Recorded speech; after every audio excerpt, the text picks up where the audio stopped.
अस्सलाम वालेकुम स्टूडेंट्स, मेरा नाम है फ़रीहा खान और आप देख रहे हैं लर्न इंग्लिश विद रोशनी। तो आज का जो एडिटोरियल है उसका टाइटल है लारीजानीज़ किलिंग।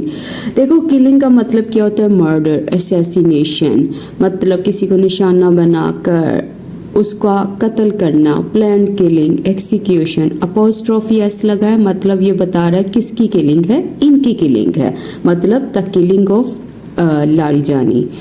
तो बाकी जब हम इस एडिटोरियल को रीड करेंगे तब हमें ज़्यादा मालूमात मिलेंगी, पता चलेगा कि क्या हुआ है, क्या बैकग्राउंड है, क्या चीज़ें हैं। तो बस अब इस एडिटोरियल को स्टार्ट करते हैं। स्टार्ट करने से पहले हर स्टूडेंट्स रिक्वेस्ट है, इन वीडियोस को लाइक किया करें, चैनल को सब्सक्राइब करें और ज़्यादा से ज़्यादा शेयर करें ताकि मैं डेली आपके लिए कोई वीडियो ला सकूँ।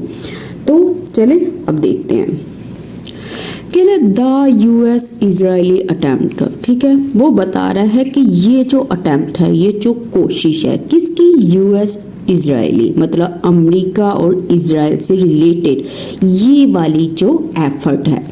अच्छा, ये कोशिश किस चीज़ के लिए है? वो टू लगा के बताएगा। टू वाइप आउट करने की मतलब कंप्लीटली डिस्ट्रॉय करने की, पूरी तरह से ख़त्म कर देने की।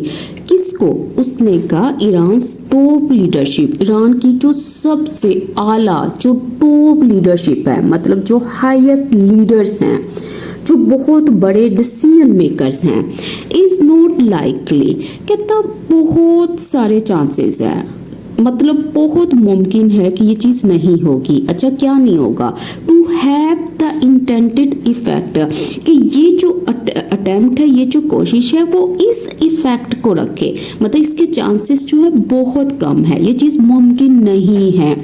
इंटेंटेड इफेक्ट का मतलब क्या होता है? ऐसा रिजल्ट जो प्लान्ड हो, मतलब ऐसी चीज़, ऐसा रिजल्ट जो आप चाहते हो, जिसके लिए आपने मंसूबाबंदी की हो। अच्छा, अब वो इफेक्ट किस चीज़ का है? Of making the Islamic Republic implode, मतलब मेक करने का, बनाने का, कॉज करने का, लीड टू करने का। इसको क्या? इम्प्लोड का मतलब होता है गिरा देना, अंदर से तोड़ देना, कमज़ोर कर देना। कोलैप्स भी आप कह सकते हो या क्रम्बल भी कह सकते हो। फिर उसके बाद लग गया फुल स्टॉप। तो अब इसमें क्या बता रहा है? देखो, इसमें असल में इस अटेम्प्ट की बात कर रहा है, इस कोशिश की बात कर रहा है, इस एफर्ट की बात कर रहा है। और इस एफर्ट के लिए ही इसने यहाँ पे इज लगाया है कि बहुत से चांसेस है, मुमकिन है कि ये ऐसा इफेक्ट, ऐसा रिजल्ट नहीं रखेगी। और रिजल्ट कौन सा है? वो ऑफ प्रेपोजिशन के जरिए इसने बताया है इसको ये बनाने का, कि ये जो इस्लामिक रिपब्लिक है वो अंदर से टूटकर गिर जाए। तो ये पूरे का पूरा हमारा एक सेंटेंस है। अब अगला देखते हैं। कहता इंस्टेड का मतलब होता है इसकी बजाय। अच्छा, ये वाला इफेक्ट तो नहीं हुआ, तो फिर क्या है? वो कह रहे दीज सेंसलेस असैसिनेशन, कहता ये वाली जो असैसिनेशंस है, ये जो किलिंग है, ये जो निशाना बनाकर कत्ल करना है, जो कि सेंसलेस है, बेमकसद है, बगैर वजह का है। कहता विल पेव द वे, वो क्या करेगी? वो रास्ता हमवार करेगी, वो रास्ता पैदा करेगी। अच्छा, किस चीज़ के लिए? फॉर अ न्यू क्रॉप, एक नई नस्ल के लिए, एक नए ग्रुप के लिए। मतलब क्रॉप मतलब आप यहाँ पे ये समझ लो कि नए लोगों के ग्रुप के लिए। अच्छा, कौन सा? कहता of even more hard line, कहता जो कि बहुत ही ज़्यादा हार्ड लाइन होगा, मतलब बहुत ही एक्सट्रीम होगा अपने व्यूज़ में, एंड आइडियोलॉजिकली ड्रिवन, और जो कि मतलब नज़रियाती तौर पर चलने वाला होगा। किससे? ईरानियन पॉलिटिशियंस एंड जनरल्स, मतलब किन के जरिए? कहता ये जो ईरानी सियासतदान हैं और जो जनरल्स हैं, हाई रैंकिंग के जो ऑफिसर्स हैं, उनसे to take the fight directly. अच्छा, क्यों? कहता ये जो चीज़ है, मतलब ये जो फाइट है, ये जो मुकाबला है, इसको सीधा, मतलब बगैर किसी डिले के स्टार्ट करने के लिए। अच्छा, किसको? कहता to Washington and Tel Aviv, मतलब ये जो वाशिंगटन और टेल अवीव की तरफ इशारा कर रहा है। और फिर लग गया full stop.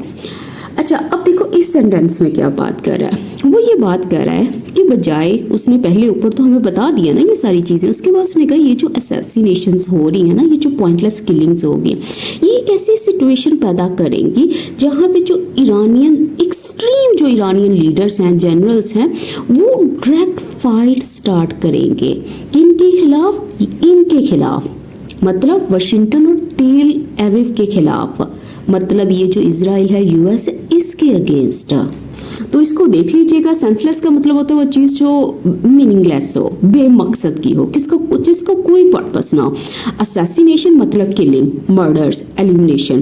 Pave the way का मतलब होता है रास्ता हमवार करना, चीज़ों को आसान बनाना। और इसमें क्या देखने वाला है? अच्छा, हार्ड लाइन का मतलब क्या होता है? हार्ड लाइन का मतलब होता है स्ट्रिक्ट। हार्ड लाइन वो पर्सन होता है जो एक्सट्रीम होता है, मतलब जो जिसमें बिल्कुल भी लचक नहीं होती, उसने जो अपना नज़रिया, जो अपने व्यूज़ रखे हैं वो उसी पे कायम रहता है। आइडियोलॉजिकली ड्रिवन मतलब अकीदे पर मबनी, नज़रिए से चलने वाले, उनकी बात कर रहा है। अच्छा, अब आगे देखते हैं। कितना mere weeks। अच्छा, mere weeks का मतलब कि सिर्फ चंद हफ्ते बाद द शॉकिंग किलिंग, कहता ये जो बहुत ही हैरान कुन कत्ल था ऑफ आयतुल्लाह अली खमीनी, इनके चंद हफ्तों के बाद the assassination of Iran security chief Ali Larijani was confirmed. कहता इनकी जो असैसिनेशन थी, जो ईरान के सिक्योरिटी चीफ हैं जिनका नेम ये है, कहता इसकी तस्दीक हुई थी, इसकी तस्दीक की गई, मतलब ऑफिशियली तौर पर इसको अनाउंस किया गया या वेरीफाई किया गया इन द अर्ली आवर्स, मतलब सुबह के जो इब्तिदाई जो अर्ली टाइम होता है तब। और कब का? वेंसडे का, इन एन इजरायली स्ट्राइक, मतलब ये असैसिनेशन किस में हुई थी? इजरायली हमले में। और फिर लग गया फुल स्टॉप। तो देखो इसमें क्या बात कर रहा है? इसमें कह रहा है चंद हफ्तों के बाद, पहले इनकी किलिंग थी, उसके फौरन बाद ये जो अली लारिजानी है, इनको किल कर दिया गया इजरायली एयर स्ट्राइक में। तो वो ये बता रहा है कि कितनी तेजी से जो ईरानियन लीडर्स हैं इनको निशाना बनाया जा रहा है, एक के बाद दूसरे। तो इसको देख लीजिएगा। मेयर का मतलब होता है ओनली, सिर्फ, और असैसिनेशन का मतलब होता है मर्डर, किलिंग। कंफर्म करने का मतलब होता है किसी चीज़ की तस्दीक करना, उसको वेरीफाई करना, उसको अनाउंस करना। और स्ट्राइक किसको बोलते हैं? हमले को बोलते हैं। अब आगे देखते हैं। अभी शायद आपको पीछे आवाज़ आ रही हो, तो बाहर अभी इस वक्त बारिश हो रही है और मेरे ख्याल में यहाँ पे भी आप सबकी तरफ भी बारिश हो रही होगी। तो अभी बस मैंने इफ्तारी की थी तो मैंने सोचा इसको क्लास को प्रिपेयर कर लो। अच्छा, अब आगे देखो। The late Larijani was one of the most powerful man in Iran. अच्छा, अब देखो इसमें क्या कह रहा है, ये जो स्ट्रक्चर है ना, इसमें वो कह रहा है कि ईरान में जितने भी बहुत ज़्यादा ताकतवर अफराद थे ना, उनमें से ये एक थे। अब एम डैश कहता अ थिंकर एंड अ सोल्जर। ये कौन थे? ये थिंकर थे, मतलब एक गहरी सोच रखने वाले थे, और एक सोल्जर थे, एक सिपाही थे, एक फौजी थे। तो अगर देखा जाए तो ये जो असल में सेंटेंस है ना, ये डिस्क्रिप्टिव है, ये उनके बारे में डिस्क्राइब कर रहा है कि वो थिंकर भी थे और सोल्जर भी थे, फिलोसफर थे, पॉलिसी मेकर थे, और साथ ही साथ एक सिक्योरिटी लीडर भी थे। मतलब ब्रेन की भी बात कर रहा है और पावर की भी बात कर रहा है। He was a crucial bridge। कहता है ये बहुत ही क्रूशल का मतलब होता है बहुत ही अहम, इम्पोर्टेंट ब्रिज थे। ब्रिज का मतलब होता है राब्ता बनाने वाला। किनके दरमियान में? कहता है between the principalist and reformist camps. ये जो दो कैंप्स है ना, इनके दरमियान में ये एक ब्रिज थे विद इन ईरान के अंदर, एंड मेंटेन लिंक्स। और उन्होंने क्या किया? उन्होंने बरकरार रखा राब्तों को, ताल्लुकात को, कनेक्शंस को। किनके साथ? With foreign interlocutors as well. ये जो फॉरेन, जो गैर मुल्की गुफ्तगू करने वाले जो नुमाइंदे थे, उनके साथ भी। और फिर लग गया फुल स्टॉप। तो ये सेंटेंस उनके बारे में बता रहा है कि ये जो दो ऑपोजिट पॉलिटिकल ग्रुप्स हैं ईरान में, जिनका नाम यहाँ पे इसने मेंशन किया है, इनके दरमियान में ये एक ब्रिज थे, मीडिएटर थे। और इसके अलावा उन्होंने बताया इनके जो ताल्लुकात थे, इनकी जो कम्युनिकेशन थी, वो फॉरेन नेगोशिएटर्स के साथ भी थी। ही वॉज सीन, उनको देखा गया था मार्चिंग विद द क्राउड्स, मार्च करते हुए, मतलब प्रोटेस्ट में शामिल होते हुए, क्राउड में, हजूम में, मतलब हजूम के साथ ये जो मार्चिंग थी उसमें उनको देखा गया, प्रोटेस्ट में देखा गया। लास्ट फ्राइडे, पिछले हफ्ते, एज ईरानियंस ऑब्जर्व, जैसा कि जो ईरानी थे उन्होंने ऑब्जर्व किया, मतलब उन्होंने सेलिब्रेट किया, मनाया किस चीज़ को, योमी अल-कदर, इस दिन को। तो देखो ये असल में एक सेंटेंस है, बहुत ही इंपॉर्टेंट है, ये उनके बारे में बता रहा है कि वो पब्लिकली एक्टिव थे, वो हिडन नहीं थे, मतलब ये कॉमन लोगों की बात कर रहा है, ये उनके साथ जुड़े हुए थे, उन्होंने उनको भी ज्वाइन किया था, मतलब वो एक ऐसे लीडर थे जो लोगों के बिल्कुल क्लोज थे। अच्छा, अब मार्च करने का मतलब क्या होता है ये देख लीजिएगा। मार्च करने का मतलब होता है चलना, प्रोटेस्ट करना, एहतजाज करना, और क्राउड मतलब ये जो हजूम था, और ऑब्जर्व करना यहाँ पे इसका मतलब होता है किसी चीज़ को मार्क करना, किसी चीज़ को याद रखना। कहता विद दिस किलिंग, कहता इस किलिंग के साथ, देखो उनके बारे में इतना कुछ उसने बता दिया। कहता बिकॉज ऑफ दिस किलिंग, ये जो विद है ना असल में बिकॉज का मीनिंग दे रहा है। कहता इस कत्ल की वजह से या इस कत्ल के साथ Israel and the US have silenced a voice. देखो इससे क्या हुआ, उन्होंने कहा कि जो इजराइल है, जो यूएस है, वो साइलेंस कर चुका है, वो खामोश कर दिया उसने एक वॉइस को। अच्छा, कौन सी आवाज? कहता दैट कुड हैव हेल्प, कहता जो कि हेल्प कर सकती थी, जो कि मदद कर सकती थी। अच्छा, किस चीज में? Bring this disastrous war to a negotiated close, मतलब ये वाली जो वॉर है इसको ब्रिंग कर सकती थी इस क्लोज तक का, मतलब बातचीत से खत्म कर सकती थी उस वॉर को जो डिजास्ट्रस है, मतलब जो बहुत ही हार्मफुल है। और फिर लग गया फुल स्टॉप, मतलब वो ये बात करें कि ये वो पर्सन थे जिनकी वजह से ये जो वॉर है ये पीसफुली एंड हो सकती थी। तो इसलिए वो कह रहे हैं कि उन्होंने इस वॉइस को साइलेंस कर दिया, म्यूट कर दिया। The commander of the Basij was also killed, कहते ये जो कमांडर थे, ये जो सरबराह थे, ये जो लीडर थे, उनको भी किल कर दिया गया। वाइल जबकि लेटर ऑन वेडनेसडे, मतलब बुध को बाद में इनको भी किल कर दिया गया। कहते the assassination of Iran intelligence minister was reported as well, कहते इनकी जो असैसिनेशन थी ना, जो ईरान के इंटेलिजेंस मिनिस्टर थे, कहता इसको भी रिपोर्ट किया गया था, इसको भी अनाउंस किया गया था एज वेल, मतलब इसको भी ऑल्सो और टू का मीनिंग दे रहा है ये। ठीक हो गया। अब आगे देखते हैं, ये नेक्स्ट पैराग्राफ है। नो डाउट, कहता कोई शक नहीं है, दिस स्ट्रिंग ऑफ किलिंग्स, कहता स्ट्रिंग का मतलब होता है सिलसिला, सीरीज। कहता ये जो सीरीज है ना, ये जो सिलसिला है किलिंग का, किल करने का, कत्ल करने का, विल डैमेज ईरान, कहता ये डैमेज करेगा ईरान को, इसमें कोई शक नहीं है। बट लेकिन it would be naive to assume, कहता लेकिन ये बहुत ही बेवकूफ़ी होगी कि आप ऐसा अज्यूम करो, इस बात को समझो, किस बात को? दैट ये कि द रिजीम विल फॉल, कि ये जो रिजीम है ये गिर जाएगी और सरेंडर, और क्या करेगी? हथियार डाल देगी या डिफीट को एक्सेप्ट कर लेगी। कहता इवन आफ्टर रिलेंटलेस बॉम्बिंग, मतलब इवन आफ्टर मतलब इस चीज़ के बावजूद, ये जो रिलेंटलेस है, जो लगातार होने वाली बॉम्बिंग है, ये जो मिलिट्री अटैक्स है, और फिर लग गया फुल स्टॉप। तो वो ये सेंटेंस में असल में ना इसने कंट्रास्ट शो किया है, वो बता रहा है कि ये चीज़ बिल्कुल ठीक है कि ईरान को नुकसान पहुंचेगा जब आप उनके टॉप लीडर्स को निशाना बना रहे हो, लेकिन कहता है ये वाली चीज़ सोचना जो है ना ये बेवकूफ़ी होगी कि उनकी जो गवर्नमेंट है वो कोलैप्स कर जाएगी या वो सरेंडर कर देंगे। ठीक है, कह रहे डैमेज हो रहा है लेकिन वो सरेंडर नहीं करेंगे क्योंकि वो एक स्ट्रॉन्ग रेजीम है। History's lessons have been lost, देखो अब ये वाली बात उन्होंने क्यों कही है, ये आगे रीजन भी दे रहा है।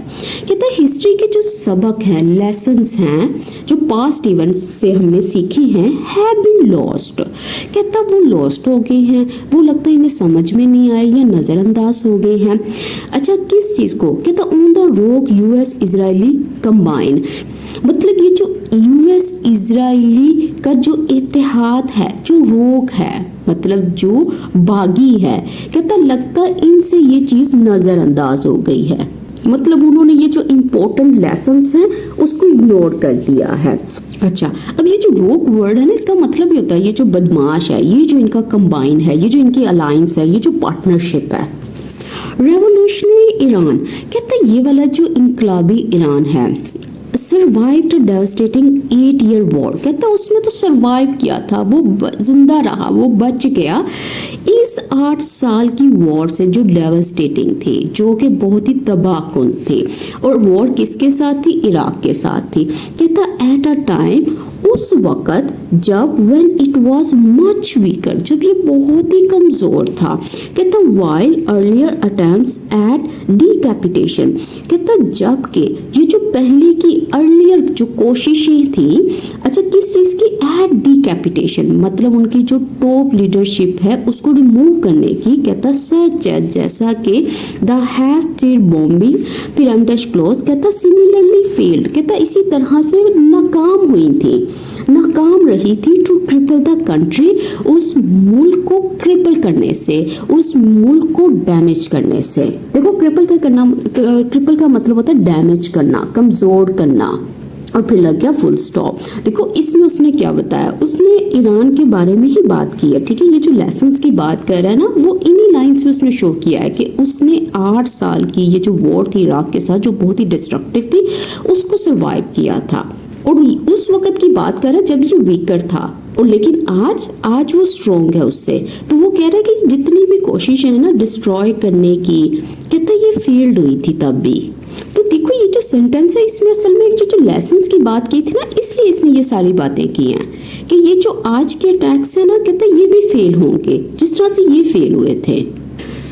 Whatever one's views, कहता चाहे किसी की कोई भी राय हो on the present Iranian setup, मतलब मौजूदा ईरानियन सेटअप के ऊपर, इसके निज़ाम के ऊपर, the country is standing it's ground, कि जो मुल्क है वो अपनी जगह पर मजबूती से खड़ा है। इन द फेस ऑफ का मतलब होता है इसके मुकाबले में, इसको सामना करते हुए। किसको? मर्डरस बुलिस, मतलब इन बुलिस को, अग्रेसर्स को, जो बहुत ही वायलेंट है। विद इनक्रेडिबल मिलिट्री, कहता इस मिलिट्री के साथ जो इनक्रेडिबल है, जो गैर मामूली है, जो बहुत ही स्ट्रॉन्ग है, माइट बिहाइंड दैम, कहता ये जो इनक्रेडिबल है, जो गैर मामूली मिलिट्री माइट है, ये जो मिलिट्री पावर है, ये जो फौजी ताकत है, बिहाइंड दैम, उनके पीछे, उनके साथ। और फिर लग गया फुल स्टॉप। तो देखो इसका फर्स्ट पार्ट जो है वो ये कह रहे हैं कि किसी की चाहे कोई भी राय हो, लोग अग्री करें या डिसअग्री करें ईरान के साथ, जो असल बात है वो यही है कि जो ईरान है वो बैक डाउन नहीं कर रहा, वो इन एनिमीज का सामना कर रहा है। और ये एनिमीज कैसे हैं? उसने कहा जो बहुत ही स्ट्रॉन्ग है, जो बहुत ही वायलेंट हैं। और ये जो चीज़ है इसमें उसने बताया है कि उनके पास स्ट्रॉन्ग मिलिट्री सपोर्ट भी है। देखो माइट किसको बोलते हैं? पावर को बोलते हैं, स्ट्रेंथ को बोलते हैं। अब थर्ड पैराग्राफ देखो। अच्छा, हमारा जो पेड व्हाट्सएप ग्रुप है वो अप्रैल में स्टार्ट होगा, तो आप सब स्टूडेंट से रिक्वेस्ट है इस चैनल को सपोर्ट करने के लिए इस ग्रुप को ज्वाइन करें। और इसके अलावा इंग्लिश राइटिंग स्किल्स का कोर्स भी अवेलेबल है, जिसमें आपको बिल्कुल स्टार्ट से बताया गया है कि अपनी राइटिंग स्किल्स को आप कैसे बेहतर बना सकते हो। तो पेड व्हाट्सएप ग्रुप और इससे रिलेटेड आपको कोई भी इंफॉर्मेशन चाहिए तो ये जो स्क्रीन पे नंबर नज़र आ रहा है, आप यहाँ पे मैसेज करें, आपको डिटेल्स जो है प्रोवाइड कर दी जाएंगी। तो इस चैनल को सपोर्ट करने के लिए इस ग्रुप को ज़रूर ज्वाइन करें। अच्छा, अब ये थर्ड पैराग्राफ देखें। कहता अमेरिका एंड इट्स लैकी इजराइल, कहता जो अमेरिका है और ये जो गुलाम, ये जो आप ये समझ लें, ये जो इसका फॉलोअर है, ये जो इजराइल है, are alone in this unjust war, कहता ये अलोन है, ये अकेले हैं इस जंग में। और ये जंग कैसी है? जो अनजस्ट है, जो अनफेयर है। कहता एज इवन, कहता यहाँ तक कि ट्रेडिशनल यूएस अलाइज, कहता ये जो इनके बहुत पुराने यूएल जो रिवायती, ये जो इनके अलाइज हैं, जो इनके हामी मुल्क हैं, सच एज द EU, जैसा कि ये है, कहता हैव डिस्टेंस देमसेल्फ, कहता उन्होंने भी डिस्टेंस कर लिया खुद को, वो अपने आप को दूर कर लिया उन्होंने। किससे? फ्रॉम द अग्रेशन, इस रवैये से, इस एक्शन से, इस अटैक से। फिर लग गया फुल स्टॉप। देखो लैकी जो है ना, उसको बोलते हैं जो किसी को आंखें बंद करके फॉलो करता है। तो वो कह रहा है कि ये दोनों जो है ना यहाँ अब अकेले ही हैं। और दूसरे पार्ट में उसने बताया कि ये जो इसका ट्रेडिशनल यूएस एलाइज हैं ये भी इसको सपोर्ट नहीं कर रहे, उन्होंने भी स्टेप बैक कर लिया है, उन्होंने खुद को अलहदा कर लिया है इन चीज़ों से। मतलब एक तरह से देखा जाए तो ये बता रहा है कि इस वॉर को ग्लोबल सपोर्ट जो है वो नहीं मिल रही। The EU's foreign policy chief has made a renewed call। कहता है ये जो चीफ है इनके, उन्होंने क्या किया है, उन्होंने इशू किया है एक ऐसी कॉल फॉर को, एक ऐसी डिमांड को, ऐसी दरख्वास्त को जो कैसी है, जो कि बहुत ही ज़्यादा पुरजोर है। मतलब एक ताज़ा रिक्वेस्ट जो पुरजोर रिक्वेस्ट है for an end to the war. और वो किस चीज़ के लिए, ख़त्म करने के लिए है इस जंग को। देखो ये जो रिन्यूड कॉल है ना, इसका मतलब है असल में ये पहली दफ़ा नहीं है, उन्होंने बार बार फिर से इसी तरह कहा है, जोर दे के कहा है। कहता क्रिटिकल वॉइसेस, कहता जितनी भी क्रिटिकल तनकीदी आवाज़ें हैं, ओपोजिशन है, क्रिटिसिज्म है, कहता also emerging from with in the US. कहता वो इमर्ज हो रहा है, वो उभर कर सामने आ रहा है, कहाँ से, यूएस के अंदर से। कहता वेयर जहाँ the counter terrorism chief Josie Kent has resigned. कहता जहाँ पे ये जो दहशतगर्दी के खिलाफ ये जो इदारे के सरबराह हैं, कहता वो भी रिज़ाइन कर चुके हैं, उन्होंने इस्तीफ़ा दे दिया है इन प्रोटेस्ट, एक एहतजाज के तौर पर। अच्छा किन के अगेंस्ट, कहता अगेंस्ट द ईरान वॉर के, मतलब ये जो ईरान के खिलाफ जंग है इसके प्रोटेस्ट में वो भी पीछे हट गए हैं, मतलब वो ईरान वॉर से डिसएग्री करते हैं। ही हैड द करेज, कहता वो करेज रखते थे, उनके पास ऐसी हिम्मत थी टू से, कहने के लिए व्हाट वेरी फ्यू, के मतलब जो बहुत कम लोग with in the American political system, मतलब इस सिस्टम के अंदर वुड पब्लिकली एडमिट, मतलब सबके सामने खुलकर तस्लीम करते दैट ये कि Israel and members of the American media, कि ये जो इजराइल है और अमेरिकन मीडिया के जो मेंबर्स हैं हैड डिसीव्ड, उन्होंने डिसीव किया है, उन्होंने धोखा दिया है। अच्छा किसको, प्रेसिडेंट डोनाल्ड ट्रंप को इनटू अटैकिंग ईरान, मतलब डिसीव किस चीज़ में किया है, इस चीज़ में, मतलब ईरान पर हमला करने पर मजबूर किया है। कहता when Tehran posed no threat, कहता जबकि जो तेहरान था वो कोई खतरा पैदा नहीं करता, किसी भी थ्रेट को वो पोज नहीं करता टू द यूएस के लिए। देखो उसने कितनी इंपॉर्टेंट बात कर दी है कि वो कह रहा है कि इसने वो चीज़ बोली है जो काफ़ी बोल्ड और रिस्की है, उसने इस चीज़ को एक्यूज़ किया है, मतलब ये जो इजराइल है, ये जो मीडिया है, कि ये लोग ये मिसलीड कर रहे हैं ट्रम्प को। दिस वॉज अ लाई, ये सब का सब झूठ था। Mister Kent observe, mister Kent जो है उन्होंने ऑब्जर्व किया, उन्होंने इस चीज़ को विटनेस किया। Mister Trump has describe, mister Trump जो है वो डिस्क्राइब कर चुके हैं, उन्होंने करार दिया है his NATO allies as foolish, कि वो सारे के सारे क्या हैं, वो बेवकूफ़ हैं, वो अनवाइज हैं, फॉर नॉट ज्वाइनिंग, कि वो ज्वाइन नहीं कर रहे, वो शामिल नहीं कर रहे किस चीज़ में, द अग्रेशन, इस हमले में, इस अग्रेशन में, इस मिलिट्री अटैक में अगेंस्ट ईरान के खिलाफ। कहता हाउएवर, ताहम if anyone can be accused of, कहता अगर किसी पर इल्ज़ाम लगाया जा सकता है, अच्छा किस चीज़ का, ऑफ एक्टिंग फुलिशली, मतलब वो बेवकूफ़ी वाला रवैया इख्तियार कर रहा है, it would be the war mongers, तो वो कहता कि ये कौन होंगे, ये जंग पसंद लोग होंगे इन वाशिंगटन एंड टेल अवीव, यहाँ में, हु आर डिटर्मिन्ड, कहता जो कि पुरअज़म है, to set the region alight, के मतलब पूरे इलाके को आग में डालने के लिए या वॉर को स्टार्ट करने के लिए, due to their imperial hubris. अच्छा किस लिए, कहता उनका ये जो एरोगेंट बिलीफ है उसकी वजह से। अब देखो ये फाइनल लाइन में इसने क्या बात की है, उसने कहा कि अगर आप किसी को ब्लेम कर सकते हो ना तो वो ये हैं, वो ये वाले वॉर मॉन्गर्स हैं। वॉर मॉन्गर्स वो होते हैं जो कि वॉर को इंकरेज करते हैं, वो चाहते हैं कि यहाँ पे वॉर स्टार्ट हो, ये जो एरिया है ये अनस्टेबल हो, और क्यों हो ये आगे उसने रीज़न दिए हैं। मतलब इंपीरियल का मतलब क्या, वो कंट्रोल चाहते हैं, वो डोमिनेंस चाहते हैं। ह्यूब्रियस मतलब वो जो इनका एरोगेंस है, वो जो उनका प्राइड है, वो जो उनकी डिज़ायर है कंट्रोल करने की, इस वजह से, मतलब ये जो इनकी एरोगेंस है इसकी वजह से ये सारा कुछ स्टार्ट करना चाहते हैं। तो ये था सारे का सारा एडिटोरियल। अच्छा, अलाइट करने का मतलब क्या होता है? इग्नाइट करना, आग लगा देना, भड़का देना। ह्यूब्रिस किसको बोलते हैं? एरोगेंस को बोलते हैं, प्राइड को बोलते हैं, गरूर को बोलते हैं। डिटर्मिन होना मतलब पुरअज़्म होना, मजबूत इरादा रखना। वॉर मॉन्गर्स मतलब जो वॉर को चाहते हैं, जंग पसंद लोग जो हैं उनकी बात कर रहा है। तो इसके साथ ही आज का एडिटोरियल कंप्लीट होता है। आई होप कि आपको वीडियो अच्छी लगी होगी। तो आप प्लीज़ इन वीडियोस को लाइक किया करें, चैनल को सब्सक्राइब करें और ज़्यादा से ज़्यादा शेयर करें, ताकि मैं डेली आपके लिए कोई ना कोई वीडियो ला सकूं। इसके साथ ही मुझे इजाज़त दें। अल्लाह हाफिज़।